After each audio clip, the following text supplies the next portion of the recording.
더 이슈입니다. 오늘의 주제 보겠습니다. 최근 들어서는 미중 무역 협상 이런 쪽으로 저희가 포인트를 좀 맞췄었는데 오늘은 시선을 약간 유럽 지역으로 옮겨가겠습니다.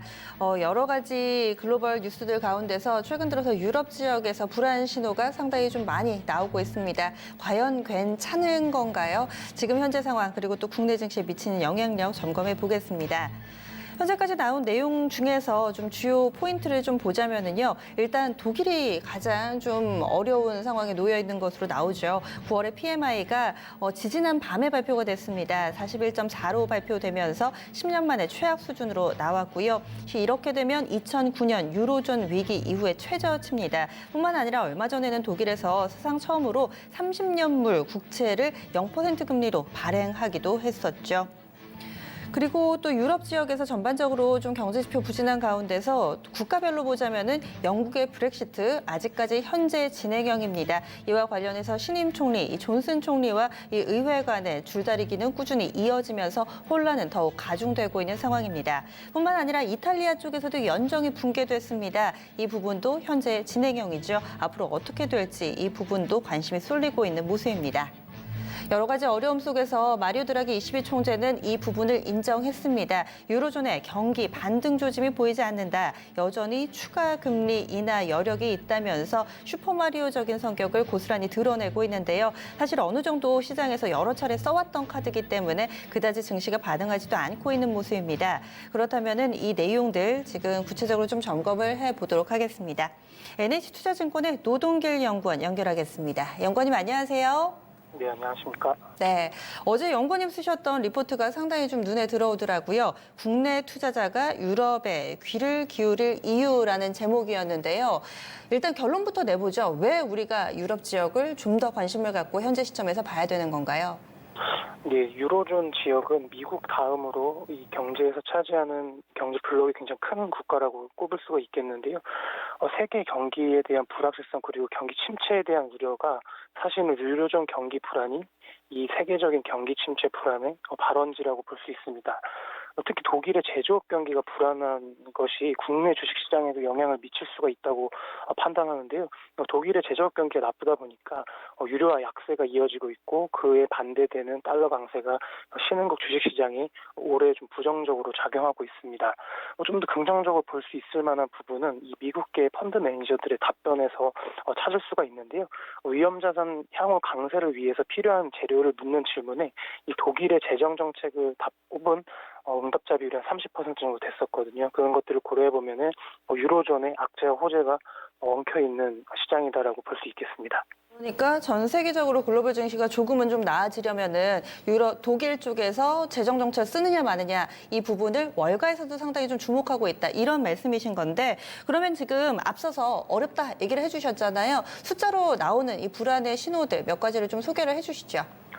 예, 일단은 독일 같은 경우가 유로존에서 가장 선진국 그리고 안전 자산으로 꼽히는 채권을 갖고 있습니다. 밤사이 독일의 10년 국채금리는 마이너스 0.6%로 다시 추가 하락폭을 키우고 있는 모양새입니다. 지난 22회 통화정책회의 이후에 이 통화정책에 따른 경기 부양에 대한 기대로 이 국채금리가 상승하고 있었는데 다시 이 제조업 지표들을 확인하고 나서 국채금리가 다시 하락하고 있다라고 볼 수 있겠습니다. 앞서서 설명해 주신 것처럼 독일의 9월 제조업 PMI가 41.4로 10년 내 최저치를 현재 기록을 했었습니다. 그리고 유로존 같은 경우도 전반적으로 경기 불안이 지속되고 있는데 유로존의 제조업 PMI는 45.6포인트로 예상치를 크게 하회하기도 했습니다. 이 독일과 유로존 경기에 이렇게 나쁜 영향을 갖고 있는 것은 크게 세 가지로 나눌 수 있겠는데요. 첫 번째로는 아무래도 중국 대상으로 수출이 감소하게 되면서 독일의 산업 생산도 동반 감소세를 보이고 있다는 점입니다. 두 번째로는 브렉시트에 대한 불확실성을 꼽을 수가 있겠는데 이 기업들은 불확실성 상황에서 투자를 이연하는 그런 경향들 나타나게 됨에 따라서 이 투자 쪽에서도 이 수요를 늘릴 만한 요소들이 좀 줄어들고 있다라고 이해할 수 있겠습니다.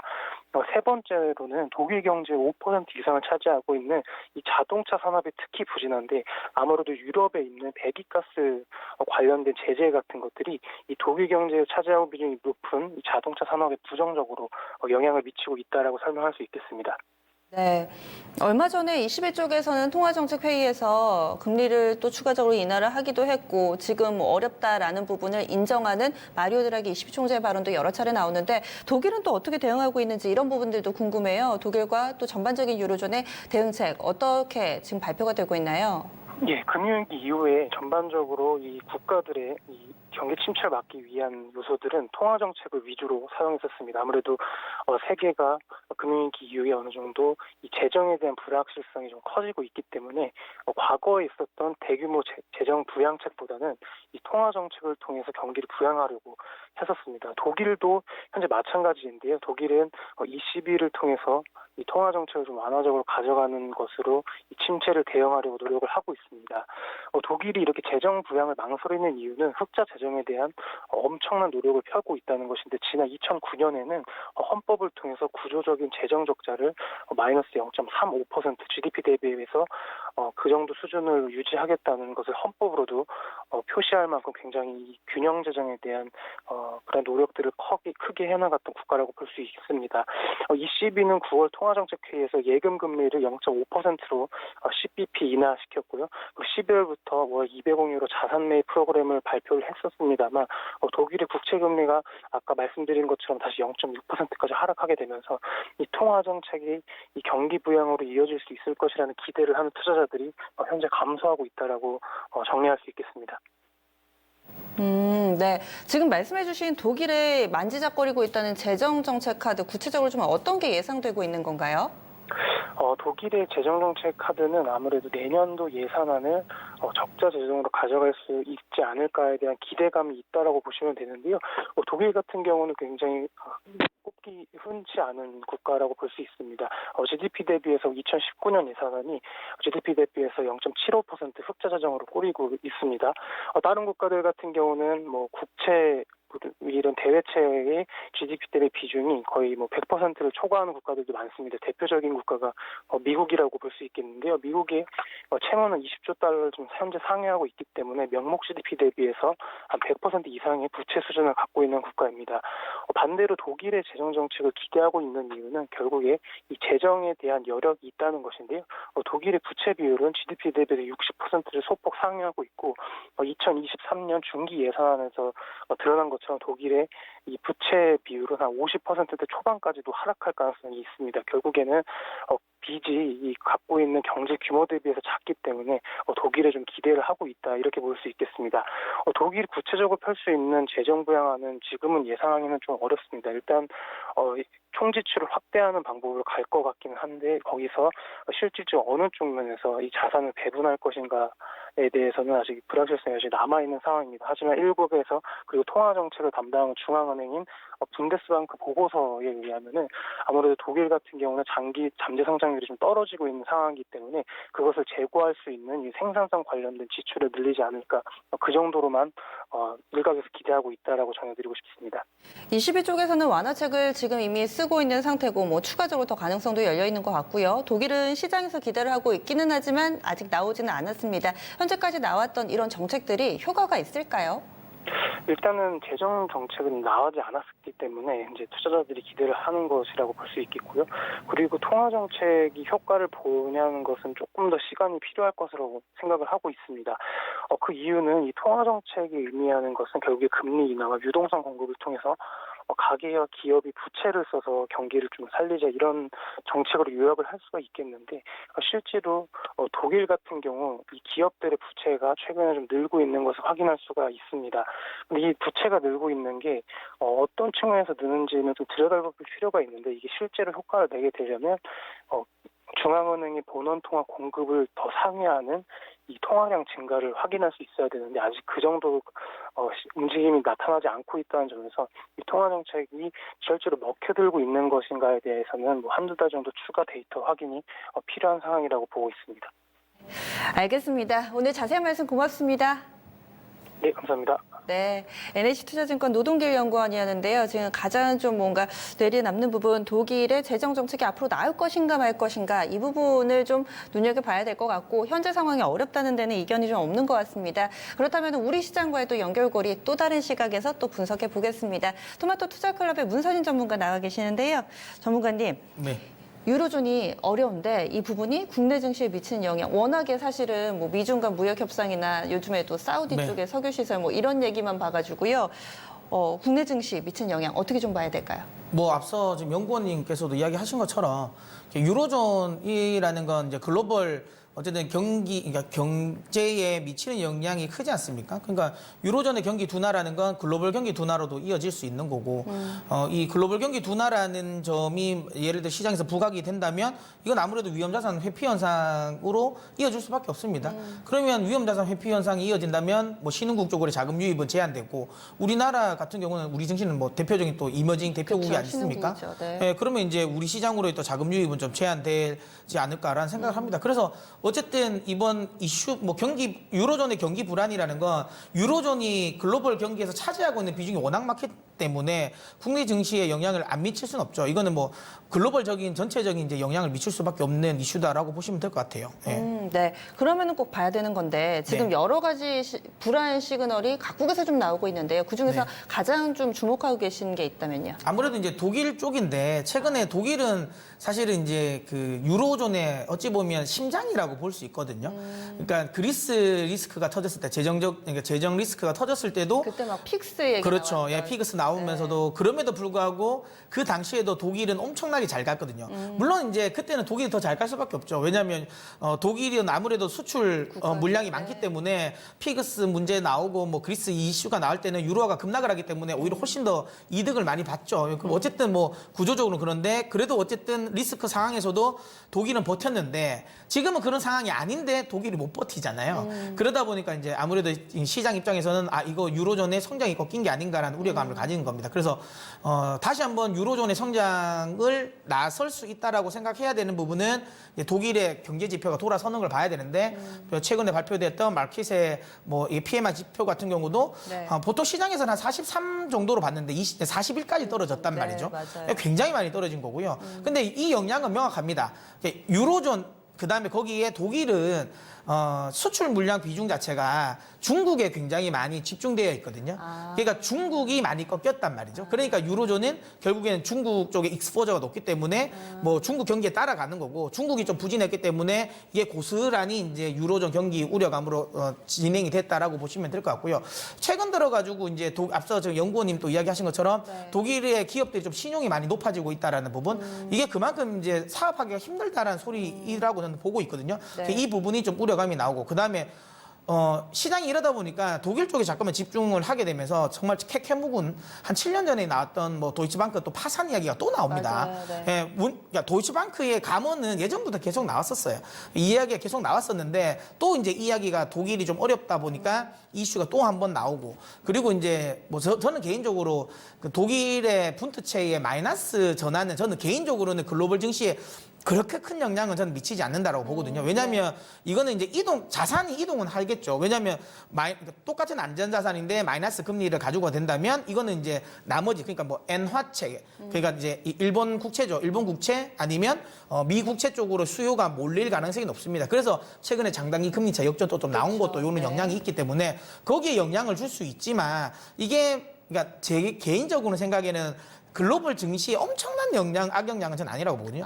물론 이제 우리나라는 좀 있죠. 왜냐하면 DLS 관련 문제가 맞아요. 있으니까 네, 네. 좀 신경을 써야 되는데 분대체 마이너스 금리와 관련된 부분은 저는 시장에는 영향력은 좀 제한적이다라고 봅니다. 왜냐하면 이 자금 자체에 뭐 그러니까 여기에서 빠져나가는 자금이 미국채에 유입이 되긴 하는데 뭐 제 개인적인 생각에는 이 수요로 인해 가지고 그러니까 장단기 금리 차가 역전 현상이 아주 오래 지속될 것 같지는 않거든요. 그렇기 때문에 그리고 어차피 또 미국은 금리 자체를 또 같이 또 내리고 있는 구간이라서 오히려 저는 분트체의 마이너스 금리는 그러니까 미국의 독일 금리 인하에 국채. 오히려 네. 하락에 대한 여지를 또 남겨둘 수도 있는 거라서 그렇게 제 생각에는 우려감을 가질 필요는 없다라고 보고 있습니다. 그다음에 이제 뭐 네. 브렉시트랑 그 이탈리아 문제는 신경 안 쓰셔도 될 것 같아요.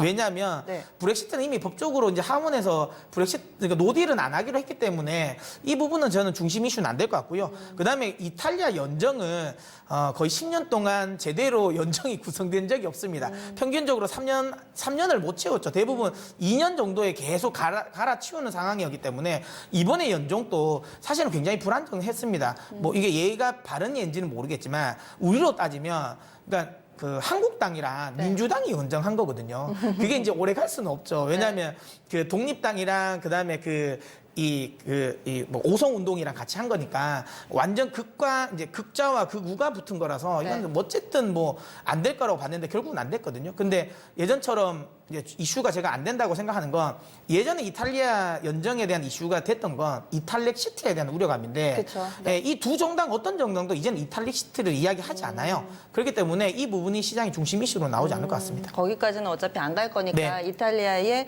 이런 유로존 탈퇴 뭐 이런 부분들에 신경까지 대한 쓸 필요 부분은 없다고 신경 쓸 봅니다. 필요 없고 그러면은 사실 과거에도 유로존이 워낙에 많은 국가들의 연합으로 구성되어 있기 때문에 그렇죠. 바람잘 날이 없었고 맞습니다. 이런 부분으로 인해서 우리 증시가 영향받아온 그런 과거의 이력들이 있는데 당시에 증시 흐름은 결국에는 어떻게 좀 마무리가 됐었었나요? 그러니까 일단 다들 아시는 것처럼 가장 가까운 예가 약간 그리스 재정 리스크지 않습니까?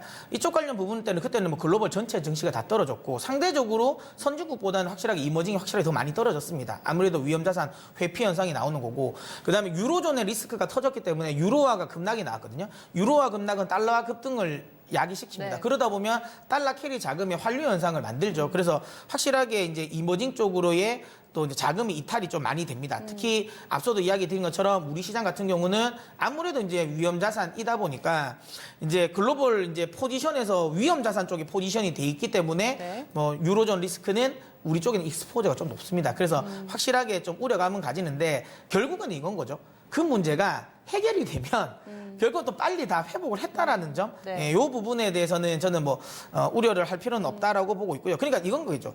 지금 이미 유로존 리스크는 시장에 어느 정도 녹아나고 있습니다. 이게 하루 이틀 문제가 아니었거든요. 그쵸. 사실은 작년 거의 하반기부터 그러니까 이 미국이 그러니까 연준이 금리 인상을 함에도 불구하고 ECB는 못했거든요. 그러면 계속 동결 오히려 이제 금리 인하와 관련된 사이클이 나오고 네. 오히려 양적 완화를 계속 한다라는 이야기가 나왔기 때문에 이미 이때부터 오랫동안 있었던 부분인데 지금 이게 이제 그러니까 글로벌 증시가 경기는 부진한 상황에서 지수만 많이 올라갔지 않습니까? 사실 뭐 우리나라 지수는 많이 빠지긴 했지만 그래도 최근에 또 많이 올라왔고 네. 그다음에 뉴욕 증시 같은 경우도 그렇고 닥스 지수도 한번 보시면 아시겠지만 거의 최고가 수준까지 왔단 말이죠. 그러니까 이 부분이 이제는 또 제가 보기 차익 대단히 실현의 빌미를 네. 또 만들 수 있는 요인으로 악재로 좀 부각이 되는 건데 요 부분은 지금 계속 이제 악재가 뭐 뒤에 제가 또 설명을 드리겠지만 네. 해소가 될 수 있는 요인들이 계속 좀 나오고 있다라는 건 그래도 긍정적인 부분이다. 그럼 봅니다. 과거의 사례처럼 좀 크게 우리 증시에 영향을 미치고 악영향을 미칠 만한 악재가 되지는 않을 것이다 이렇게 보시는 맞습니다. 거네요. 왜냐하면 그때는 시스템적인 리스크였거든요. 시스템적인 리스크였지만 지금 이건 시스템적인 리스크가 아니기 때문에 아니다. 네. 그렇게 볼 필요는 없지 않나라고 생각합니다. 그러면은 전반적으로 봤을 때 대응 전략 좀 세워보겠습니다. 네. 국내 증시 오늘 약간 좀 조정을 받고 있고 앞서서 사실 저점 대비 200포인트 정도 오른 구간이기 때문에 어떤 전략이 필요하다고 보시나요? 뭐 일단 뭐 조정은 저는 매수의 기회로 봐야 된다라고 어. 봅니다. 왜냐하면 이 최근 노출된 악재 자체가 이미 이제 시장에 상당 부분 노출돼 있었던 거예요. 그러니까 이게 주목을 하는 게 지금인 거지 노출되고 있다는 거고요. 제가 준비한 표를 보시면 네. 이게 9월 이제 차이신 중국 이제 PMI 지수인데. 바닥에서 지금 현재 올라오고 있습니다. 컴포지트도 그렇고 그 다음에 이제 이 서비스, 제조업 서비스 지수 종합. 그다음 제조업 지수 네. 다 올라오고 있거든요. 그러니까 중국이 네. 올 초부터 해서 아주 강력하게 재정 정책, 통화 정책을 쓰면서 드라이브를 하면서 최근 들어 중국 경기는 돌아서거든요. 제가 제일 처음에 이야기 드린 것처럼 유럽의 경기는 중국 경기에 좀 후행을 합니다. 그러니까 중국 경기가 올라오면 네네. 유럽 경기는 이제 좀 후행을 해서 올라오고요.